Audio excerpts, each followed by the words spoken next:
Hi, I'm Scott Rowe, and I've been in the music business for over 30 years.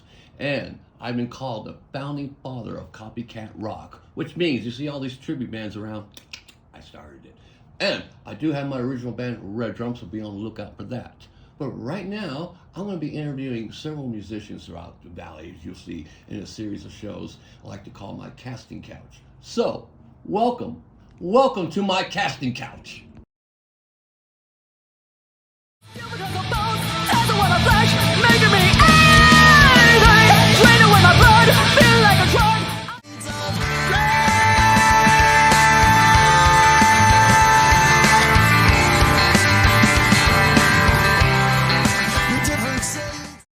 The 60 is going to be, that's going to be at the Cactus Jack's Ahwatukee in Ahwatukee, Arizona. There, I love Cactus Jack's. It's a great place to play. Nice stage, good stage. Oh, good stage. One of the best stages. One of the best sound men around Kenneth. You know, and Gina, the owner, she's always really cool, always good. I mean, Chris he's played there many times with his Stevie Ray Vaughan tribute there. We love Cactus Jack's, and we also do like the Blues Bar too. Like I said, we played there the other night there. You know, so. And you were at the 44 last night, so that's where the Pelvic Meatloaf show took. Yeah, that was there. I think, and it's a nice stage and everything like that. Good place. They revamped the stage and the bar and everything, so it's a little more open. For a lot more bigger bands and stuff. So. Plus, we got the other show coming up in March 11th, the Collage Mirage Music Show, where we're going to bring out Debut, the One Band Bitch. I can't wait to see this. We might have to get her on the show, man. Yeah. It's a drums, guitar, she sings, and everything. So we're going to give her a tryout and see how that goes. All by herself? One band bitch. Or one bitch band, I think that's what it is. I always get it mixed up, you know. But yeah, it's all by herself. Man. She's like, 6'2", I think. She hovers over, you know.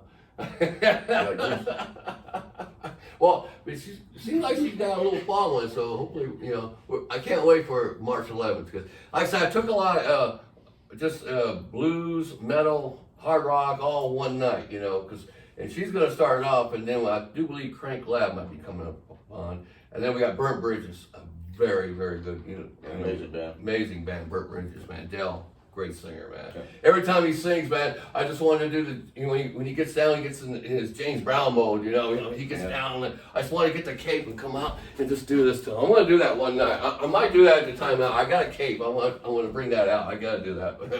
And then we got Red Drum, and then we got Oliver Rage. And this is going to be Chris Hyatt's all original, no covers. Okay. That's what I like about Timeout Lounge. They will not do any covers. And they make you sign a sheet, you know. So I can't wait to see that, you know. We'll have Chris out here in just a few. Yeah. Anyways, are we ready for our first guest? I think so. You ready? Yeah, I'm ready. Are you sure you're ready? Hell yeah! All right. Well, just scoot on right on down there and let's bring in. This is Tulin Howey. And you mostly know her from the band Empire Desire. And also, she's forming a new group there called Pretty Deadly, all-female group. And they might be playing one of the shows I got booked coming up. Anyways, also, I'm producing her as Alice Cooper. You'll see that coming up there February 18th, Cornucopia 60. So, without further ado, let's welcome Tulin Howey. Come on in. Have a seat there, daughter. How you doing? I'm doing all right. And you were at the Pelvic Meatloaf show last night. Yes. What's your thoughts on that, real quick, of the music scene? I heard a lot of good things about it. And like I say, we the go video. out to the 44 quite a bit because it's close to where we live. Yeah. And when we pulled up, there were so many people. There was motorcycles everywhere. Yeah. And we're like, oh boy, this place is completely packed. We had to find a parking space and everything. Well, walked in, it was just wall to wall with people. Huge mosh pit going. Did you get in the pit? No. No. I mean, maybe 20 years ago. but it's incredible to me, you know, the girls that jump in there. It's just how they can just keep up with the guys. Mm-hmm. Well, there's nothing wrong with that. Speaking of that, I can answer any question about metal, female and metal, before we get into it. What do you think, your opinion on females in metal? What is your, can like I say, well, no, because in any genre like country, name me a country artist, female country artist, right offhand, right? Maddie, you know one. Ruben Actor. Okay. Well, I have to say I'm biased as well. Well, interesting. Being a female metal artist, I didn't grow up on female metal. I didn't learn from female metal. I learned from so that metal. can lead right to your, what was to influence to be a metal artist? Every day the wire burns my brain. Self-destruction is the way. Moving quickly, have to drive it through. As the matter consumes you. That is a great question. What is your biggest challenge in female metal on the scene here?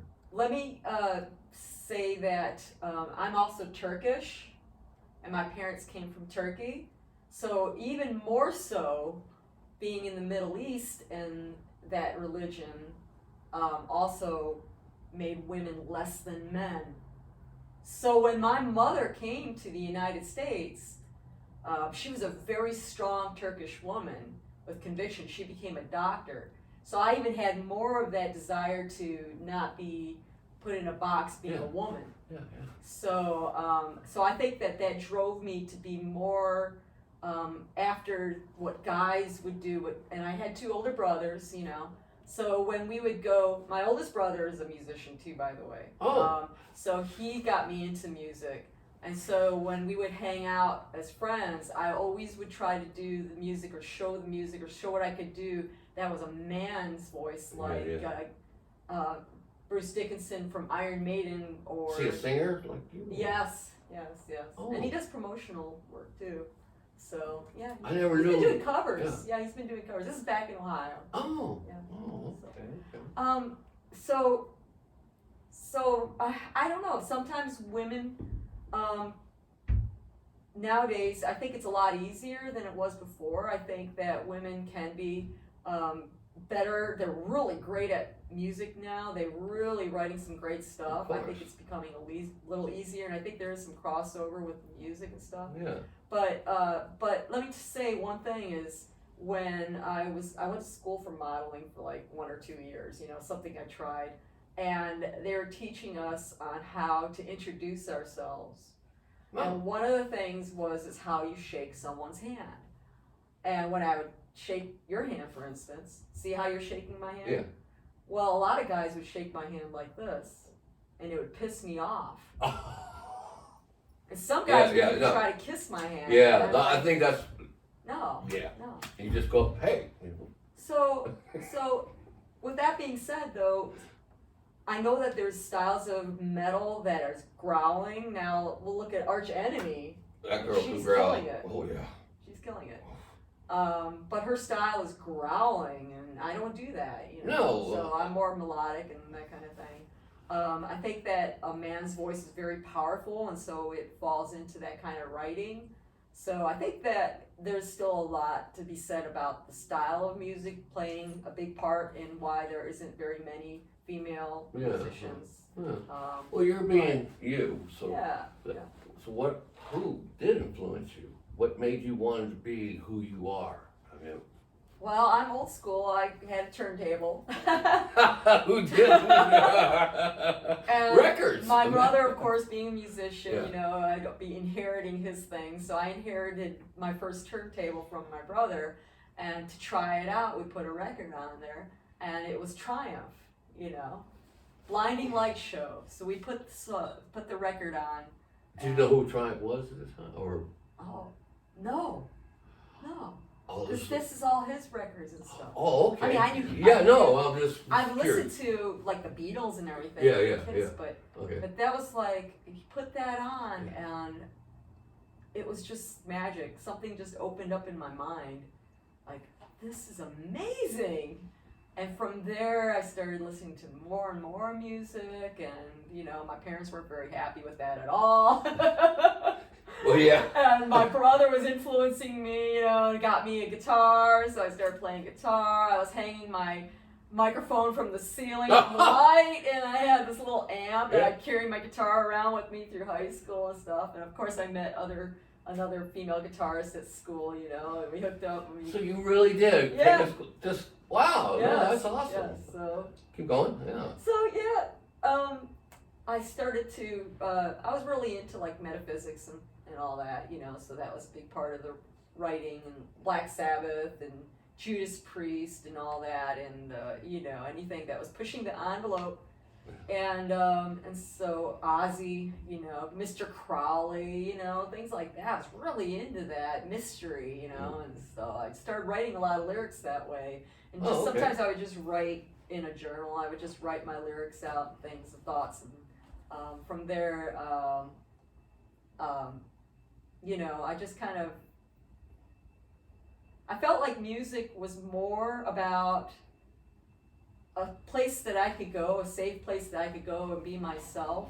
I felt a little bit out of. Usually a lot of musicians I think feel a that. lot of musicians feel like they're Yeah. different than other people. Of course. So I think that was a place that I could find connections. And, So when you found your talent and playing, now the first band you were in, what was it? First band. Metal Fox. It was all female band. Tell me Metal about Fox. Tell me all about it. First band, Metal Fox. Really? First What year was contract. that? Can you remember that? Gosh. Go, y'all remember that far I think I go back that far.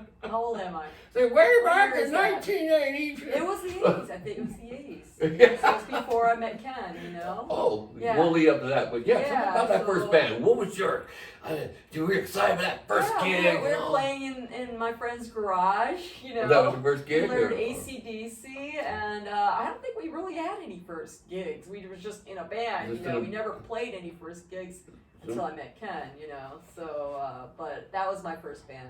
After So you never that- played out, but No, this in the no. garage? No, just another. And then you met Ken after that and formed a band? I've Is been that with, really? I was actually So how did in a relationship with Ken before I was in a band with Ken. did he know you were a musician? Oh, that was the primary. So primary where did drive. you exactly meet? I mean, were you at a grocery store one day beside each other, or a Well- record store, or how? I mean, It was a party. And okay. It was a house party, and there was it wasn't a lot of people there. It was, I think, snowing out, and so there wasn't a lot. Snowing. But a mutual was this friend at? of ours. This is Ohio. Okay, that's what I want to read. Where did you actually? So you're not even from here then, actually. No. Okay, so go back. You met him in Ohio. In Ohio. Okay. And it was a mutual friend who actually was had his eyes on him, Oh. But then when we met, he had his eyes on me, and oh boy, my friend's gonna kill me, But we started sneaking off around the house, and right away it was just immediately connection, Connection. And you found out he's a guitar player, or? He had his guitar there. He handed No. it to. He had his guitar with him.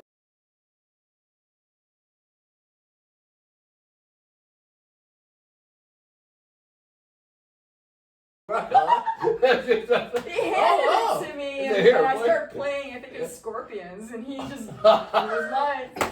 I'm pretty sure that's what happened. Oh, wow. And that was it. And Yeah. and that was it. It was So- just magic. What was the first band you two formed together? Was it Well, Empire? he was in another band. He was Oh, he's already. in Oh, another I see. band. Okay.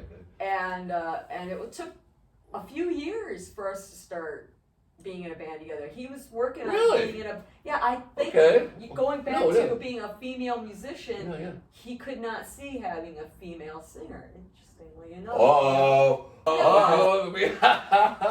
So yeah. we This ran is off- good. When we graduated from high Yeah. school, I graduated from high school. We went to Florida. I started going to college there. We moved in together. We went to Florida together, and we found a apartment right way on the edge, almost into the Everglades. We're talking tree frogs. Yeah. Marsh. Yeah. No, no. Alligators. Yeah. So I think he wasn't having much success finding a decent band to be in, and I was focused on school, so I wasn't really doing course. the thing, but I still wanted to sing. And we had this little Casio. Casio. And one night we were just really bored, and we started playing the Casio, and I started singing along with it. Yeah. And next thing you know, we're like, "Oh my gosh, this actually sounds pretty good." And I think we had a tape recorder, and we recorded it. Wow, it'd be neat if you had that tape still. And then that was it. At that point, we're like, "All right, let's get a band going," So we moved back to Ohio. We found a bass player who just got out of the service. He was in the Air Force. He just got out. And then from there, we got married. We got married and moved. I've seen your wedding pictures on that. Yeah. You're so young. Yep. And that was it. That was all I could. So what made you move to Phoenix? So I mean, you had a band. Did you start the band and kind of move? Was it Empire I Desire? think we always knew we wanted to get out of Ohio. You know, we didn't think there was very much opportunity to make it. Well, why Phoenix? Making it was such a big deal. Well, California's too expensive. And a friend of ours was moving to Phoenix, and she invited us along, so we jumped on that. And, what year was that? Then she basically kicked us out 30 What? years later. What? So you moved her boyfriend in. What year was that? Because it had to write. 1991? Yeah. 91? Yeah, okay. Was that when you formed Empire Desire? I got a job at Empire Desire, started in Ohio, so we came. Oh, as a okay. band. That's what I was saying. Yeah, when you came from Ohio, so you came down we here. came here and we finished constructing the rest of the band. But we did have a drummer and other guitarists back in Ohio. We just blazed. It's like we played some of the same places, but we never met till years later. It's just so weird how a small world, you know. Exactly. Yeah, the Mason Jar was Yeah, very nice. Mason Jar was one of our first show with Doro. Actually, right. And that was back then. There was Warlock. Was she with Warlock when back then? She just finished. Or was that her solo thing? She just started doing her solo thing. Yeah. Oh, yeah, 'cause I remember she would flip flops. Yeah, and that place was packed. Oh, I imagine. Oh, the Mason yeah. Jar was only so like that. So, Mason Jar, of course, was a big landmark of Phoenix. Oh yeah. And you could see actually famous people. Oh, yeah. Rob Halford. Oh yeah. Well, he was at one of my first show I ever did. Yeah. Oh yeah.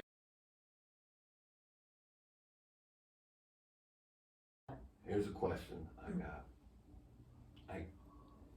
I hate it when somebody, hey, let's sit down and write a song. It doesn't seem to happen that way, you know? Yeah. It's just, when you say, can you plan something? It- Well, it's nice if you can, but sometimes it just doesn't seem to happen, you know? No. You never know when you write songs, is it just out of nowhere, or do you just get inspired, or you think, I don't know, how is it? I mean, on your inspiration, what? I find I watch a lot of movies, you know. I do watch a lot of movies, and if you read a lot and you explore the world, and that comes That's how from there. I can kind of maybe theme around that. Yeah. There's been movies that inspired songs like, Forever Avalon was inspired by the show called Merlin, you know. Well, yeah, your stuff would be more, you know. Yeah. I can totally see that, you know. Because you have a lot of mystified in your lyric, you know, what you write about. Right. And AI Yeah. is all about what's happening with artificial intelligence right now. And it gets scary to think about how it's replacing human beings and stuff like that. So I thought that would be something that I think about. It's like, you seem like you wrote it before that movie Megan that's out, you know, the robot thing. Yeah, you know? yeah. It's like you already saw that. Yeah, I know. It's just weird, you know. Now they have this. I hadn't seen it yet, but I've seen the thing, and it's kind of a creepy doll with you. You know, to be focused on. That's pretty cool, you know. And I think it's key to not get into the habit of listening to too much commercial music, because the more you listen to other people's music, you might get it too into the habit of subconsciously stealing their music, you know, and all of a sudden now it's like, well, that sounds like that song. So you have to kind of let your mind rest between writing and so forth. So you can go through a period of a month, 2 months, 3 months, or however long of not writing and just kind of being reclusive about writing music, and then all of a sudden starts coming again. Yeah, it's like myself. I just don't know when it's going to happen. You know? But here's one. When you're done with the song, right, and you're all proud of it and everything, do you ever wonder what's going to be the next one?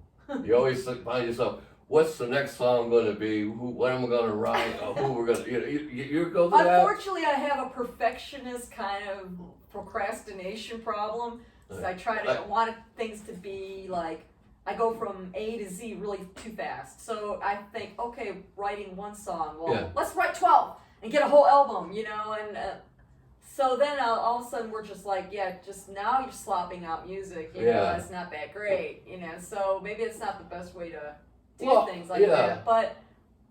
Yeah, you don't want to just kick them out. And you know. also because now we actually have members in the band that can contribute to the writing, you know, Jeremy has actually written some tunes and he sent that along. Lyrics or music? Music, guitar. Just music. Do you write all the lyrics solely? Are you just a sole lyricist? Neil just handed me some lyrics that he wrote, so So I'll what do you think of that? Do you think can I change these to make them my own or something, or do you talk to them about that? How's that? You know. I don't know. I haven't had people do that with me, so I haven't really thought about. There was a song long time ago that we that was written that I started singing with the melody. It wasn't mine. And I kind of feel that would work as long as I can continue to give that person credit for it. You know, I don't know where that would fall in the lines of copyright issues. You know, like some people throw you some lyrics and like disappear, and then if that song becomes a hit, The one about boys here, and then if that song becomes a hit, the one about boys behind it. Somebody shows up later. I wrote that.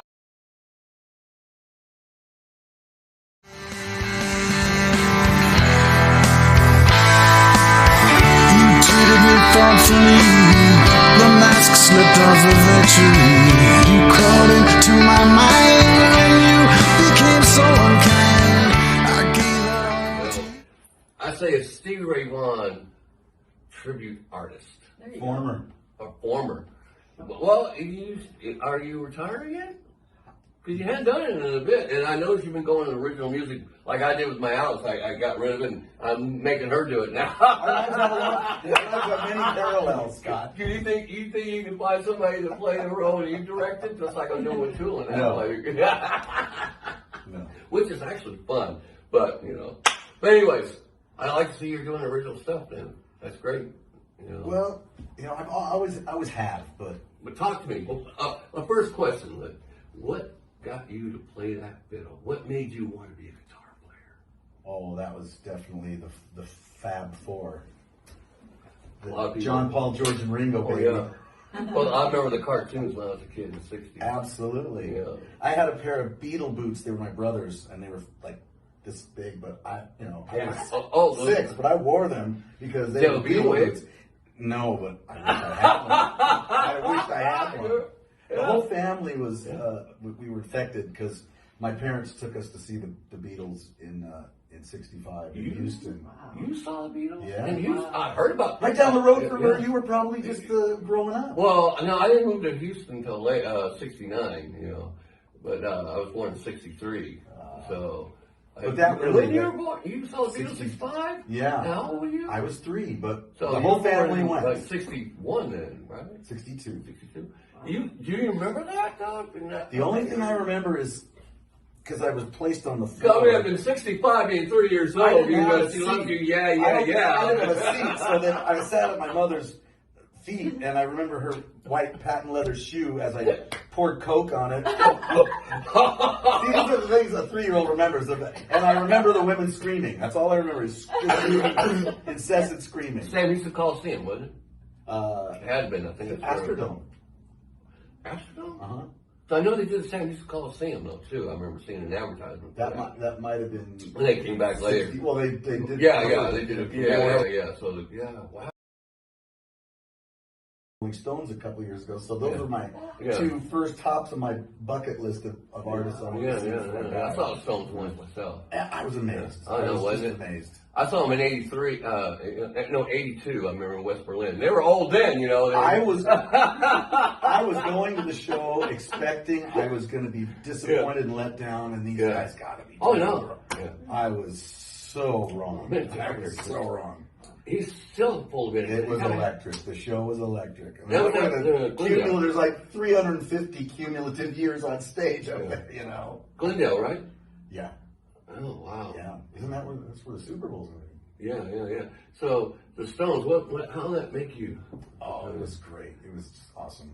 Well, and now because of technology and stuff, they got those big, beautiful screens, and it's like you could see everything. Yeah. And I mean, of course, you see the little spots. How was the sound wise? The sound was amazingly good. As a guitar player, I noticed that Keith and Ronnie were playing through these old, shredded,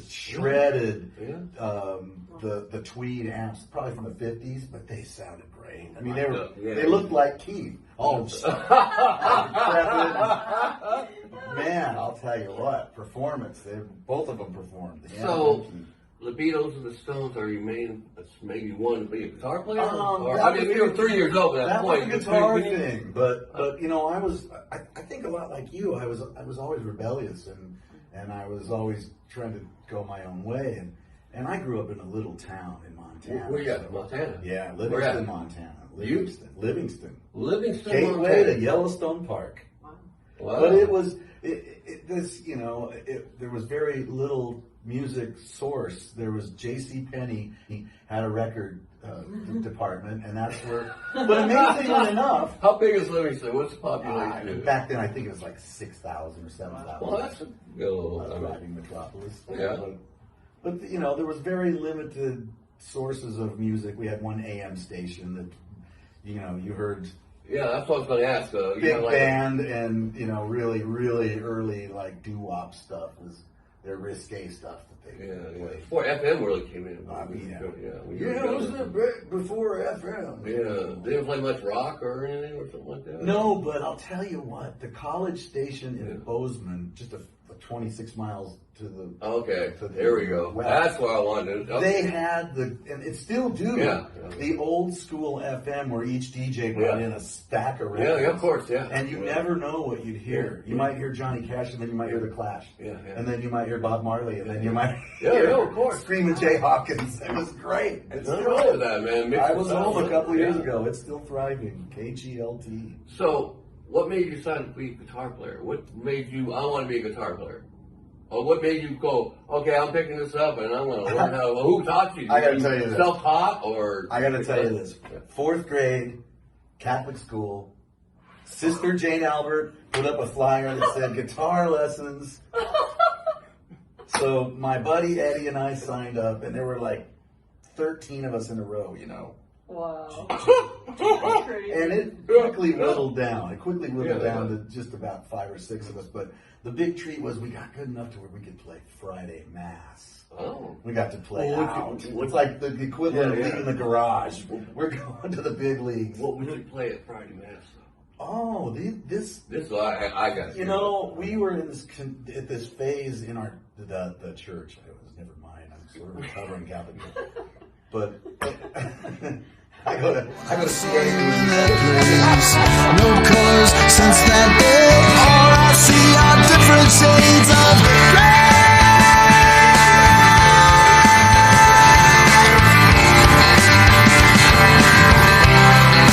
Different shades of gray.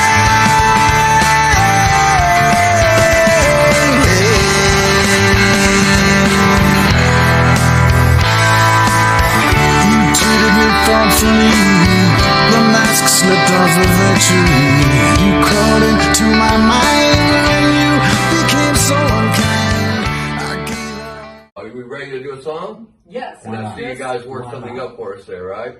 What's the song you're going to do for us? Miracle of songwriting. That's right. An old favorite that we threw together at the last minute. All right.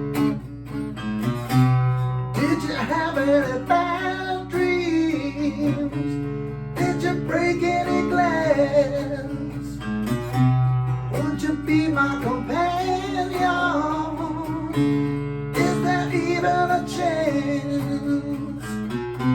You've been talking in circles since I've been able to cry. There's never been any reason for never telling me why.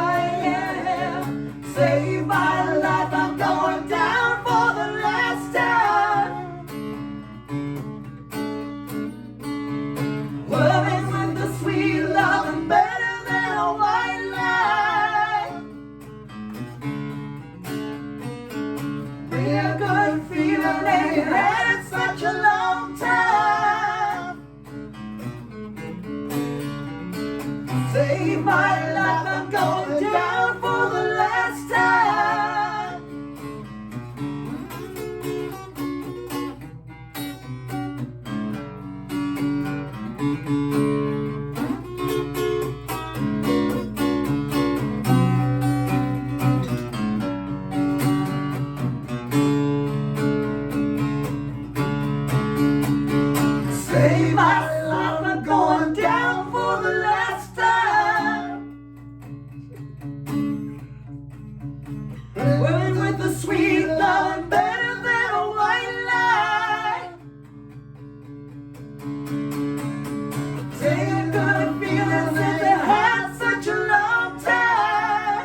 wow, and that one, but and Was it 5? Yeah, we have them putting that together. That's We're blues, doing a rock, song. guitars, Learning in 5 minutes. and a female metal singer Yeah. coming together. Yeah, that's awesome.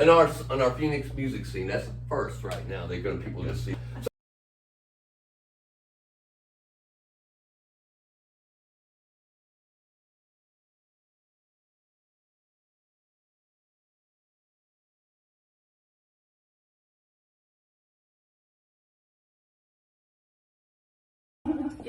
Right up. Click me. Click you. Say it again. You couldn't even get another Click post. me. More demanding. Click me and subscribe below.